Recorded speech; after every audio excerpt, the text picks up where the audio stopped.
So today I've got the great pleasure of having a chat with Rodney Martin, a guy that I worked with for a short period of time in the late 90s, a guy that I very much look up to in terms of coaching and the technical side of squash. Rodney, thanks for sitting down and having a chat with me today. No, taking the time out. Pleasure being here. Yeah, not a bad backdrop there. If you turn around and have a look. No, it's the golf course, yeah. Wish I was out there more. You played 9 holes? 9 holes, that's it. What'd you been get? too busy. Par? I hit 4 over. So 4 over, that's not that good. So. It's pretty ordinary by your standards, yeah, mate. Yeah. What's your handicap? 2. 2. Well, there you go. So not quite on target. Now, Rodney, we're here at Blackball. The semis are on today. El Shabaghi against Elias in the men's semi, and top half, a bit of a surprise perhaps moment against Joel Macon. I'll get back to that at the end of the sort of chat we're going to have. I want to talk a little bit about the past, about you growing up, your upbringing with your parents in Sydney. Your parents owned a centre in the suburbs of Sydney. Your mum and dad ran it, and you started playing squash. Just tell us a little bit about, growing up playing squash and how it was as a youngster then. Well, I mean, it was just basically my way of life, really. It was my father actually built the squash centre. He's a builder by trade. Built the squash centre, and we had an apartment on top of the squash centre. So, when I think we moved there when I was 4 years old, he finished building it. So basically, from 4 years old, I was on the squash court playing. Really, it was just something to do every day. You're there. And my father was actually a very good technical coach. That's really where the fundamentals that I got was from. Can't beat it here. a lot of service, men working, and on the golf course. Yeah, exactly. But that's where I first got a lot of the information that I think that stuck with me from him, the way he taught, and he really did have a good technical brain himself, and coached the way I hit the ball, really. Yeah, and that was, you've already answered the question. That was exactly what I wanted to ask. Everybody sort of has known you as a guy who was self-taught. You've had influences along the way, but that's news to me. I didn't realise that your father was that kind of level of no, he squash really player understood, in terms of the technical side. He really understood the swing. Not that he did a lot with me in a sense that it was just about playing every day, So I would do, have a hit with him now and again, sort of thing. So it was a lot of stuff that I worked out myself. It wasn't like he was my coach that taught me how to hold the ball or deceive people or anything like that. That was just me working things out for myself, and no one. There was no coach that I can say, oh, they've taught me that part of my game, So yeah, I mean, he was, as I said, very technical, understood the swing well, and that was the fundamentals that gave me the opportunity to play and hit the ball the way I did, I think. So. Okay, that's good to hear. But my parents, saying that, I mean, my parents were very good ball players. My mother was a tennis player, so was my father. My mother played tennis with John Newcomb as mixed doubles when she was, in the juniors and that sort of stuff. So they've always been racket sport people. So there was a pedigree there, definitely. Yeah. And obviously that rubbed off on Michelle and Brett, no doubt as well. Yeah. Although Brett was a bit more unconventional with. Did your dad sort of talk with him, or did he sort of go his own way a little bit? He didn't listen. Really? Yeah. So no, it was funny. He had his own idea. He didn't really. I always loved the sport, and always. I don't know, from an early age, I felt like I was going to play something as a professional sportsman, whether it be, I don't know, tennis or squash or golf or something, and I've always just been down that track, that I just love sport. Yeah. And he was a little bit different. He was just doing it because he could, at the club, whatever else, but didn't really take it that seriously at all. And it wasn't really until he went overseas and just decided I'm going to go for a trip overseas, I think with Tristan and Caro. And that probably wouldn't have happened either, because until we moved to Brisbane after parents sold the squash club, and then we moved to Brisbane in 1980, I think it was, and you wouldn't believe it, in the street that we moved to, Tristan and his family moved in the same street about 6 to 12 months later. Unbelievable. Like, we didn't know. All of a sudden, we saw Tristan in our front yard. Like, just coincidence. Pure coincidence. And so then Brett and Tristan hung out together all the time. They were doing things all together all the time. They're the same age. Yeah, surfing, whatever. Tristan was Cam and Caro's son. Yeah. And so if that didn't happen, I don't know whether Brett would have got caught up in so much of traveling because Tristan was going away, and so they went away to Belgium, and he just went on tour, as a holiday, really, and then played some tournaments. It's might be able to do this. Yeah. And then he went on after that and got a bit more serious. He was a bricklayer for a while as well, wasn't he? No, he was a carpenter, carpentry actually, doing flooring and stuff like that. Yeah. Unbelievable. And then he actually lost to Tristan in the '84 Australian Open final in Melbourne. I remember that because I was a young kid, sort of whippersnapper, running around the courts. Now, moving on, and let's go to 1984. We're talking about that. Aub Amos was a guy that had a bit of an influence on, certainly on the way you trained and the way that you viewed how your day should look and how your program should look in terms of getting into squash a bit more professionally. Yeah, I mean, it was a funny meeting. I mean, I'd met Aub before as being part of the Queensland junior team. He was a Queensland coach. But, hadn't done much with him, really. I ran into him at fixtures night, playing comp in a team, and he was at the club the same night I was there, and we started chatting. He just said, "How are you going? What do you want to do?" And I said, "I want to try and make the Australian junior team to go to the World Championships in the World Junior in Canada in a year's time," or whatever it was. He says, "Right, be down Barden Squash Club tomorrow morning at 10 o'clock. And that was it. It's great, isn't it? I just went down there at 10 o'clock. He was there, and we started training together, basically. So it was I mean, it was great. The things that he showed me was pretty, they were unconventional in some ways, but it just got me into this training mentality, which I didn't have. I mean, I could hit the ball well, and I knew how to play the game, I think, as a junior still, but was very up and down, made a lot of errors and things like that, was never fit enough. So he got me into that sort of training mode to get my fitness level up and things like that. And just the regimen of training makes you change as a player, basically. Yeah, getting down there every day.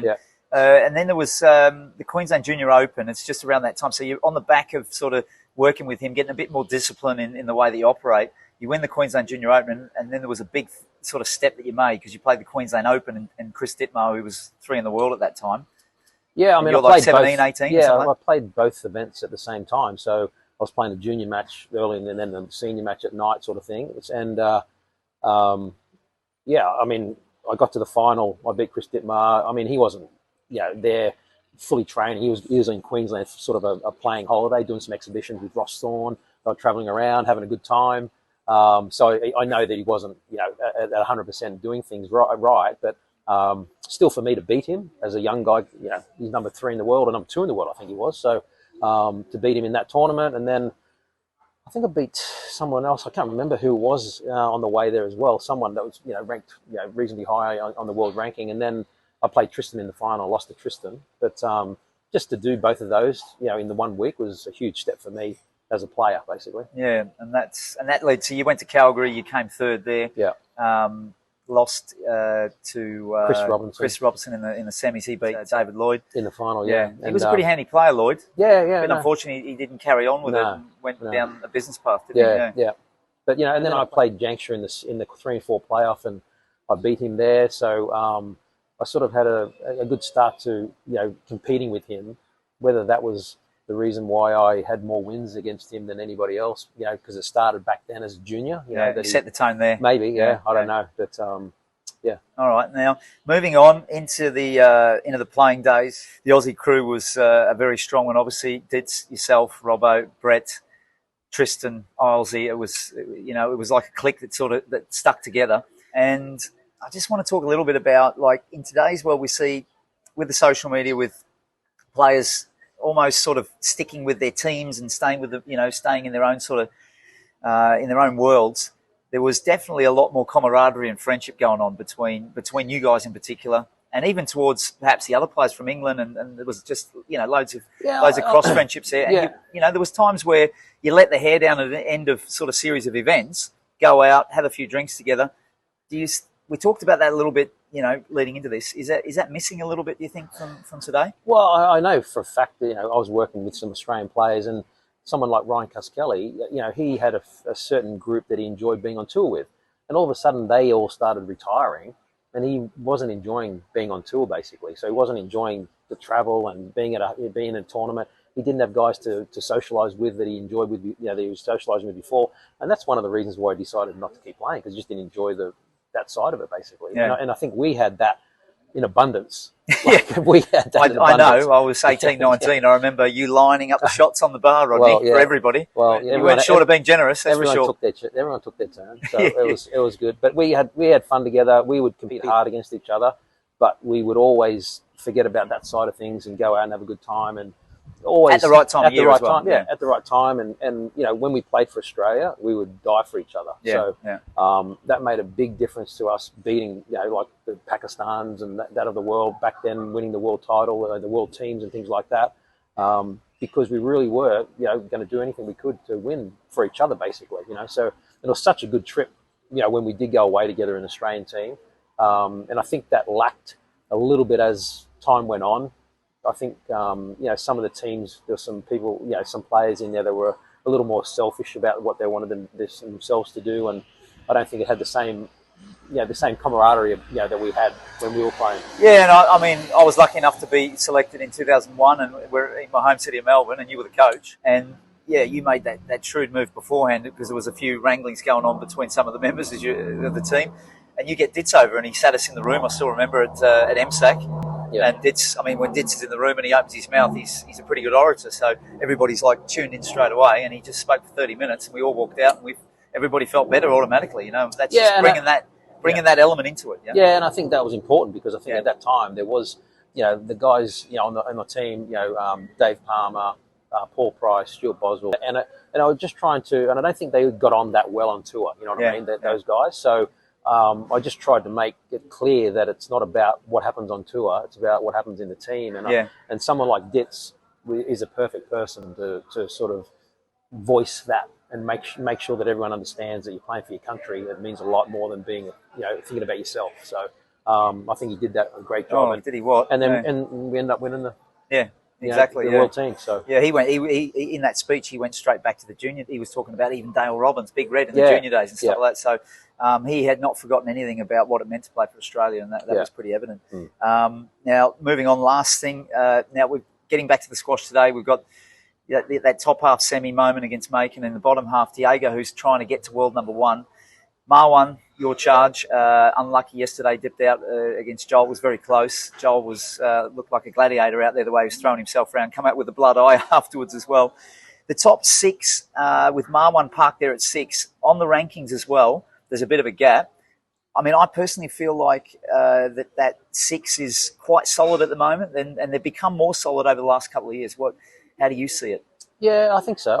I mean, there's a few guys that are getting a little older, but that top 6, probably is, you know, established. I think now, you know, Marwan's been playing well this last sort of 6-12 months, and he's made a big turnaround in just being consistent, basically. You know. He hasn't won many tournaments, but for him to get to semis, finals, and, you know, giving yourself a chance to win is a big thing for him. And I think he's going to get over the line at some point to do that. Yeah. But, you know, the other guys, Diego's playing, you know, the best squash I've seen him play.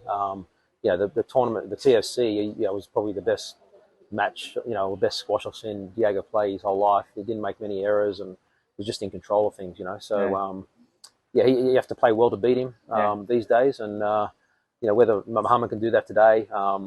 The court's probably, you know, the way the court is at black ball, I think it gives players a chance, a little different. You know, it's a bit fast off the front wall and can put some pressure on in some different ways that maybe on other courts you can't. So, you know, we'll see how it goes. Yeah. Muhammad said afterwards that he felt the court didn't suit him, but it looked like actually the opposite. He was absolutely cranking through that front wall with immense power, and probably that's one thing that, you know, even today that he's going to have to do to have a chance. But you saw yesterday, you know, Mazen and Diego, you know, that holds and flicks, you know, get some power on it, then get past the player. You know, in other courts it's a bit harder to get the ball to the back like that when you're trying to hold and flick the ball a bit. So, we'll see. All right. Thanks for coming in. Now, Marwan says that up high on the backhand, you've got a few issues. Have you sorted that out? Yeah, well, I got a good story about that, because when we were at the Institute one year, we had a lot of coaches come in. I don't know whether you were there. It was at QE2, actually. Right, yeah. And we had all these coaches come in to watch us train. And I was having a practice match with Austin Adaraga. And Barbara de Bruin started watching us and whatever. And then she came up and says, I think Rod's pretty weak up high. So she went and talked to Austin to tell him to lob everything. I won the next game 9-1 or something, hit 7 nicks or something like that. So I haven't told Marwan that story yet. Okay. But I've got a weakness up there. All right, Rodders, thanks so much. You are the guru for me when it comes to the technical side of the game. Looking forward to seeing what's coming in the next period, and catch up with another time. Okay, great. Thanks, mate. Thanks.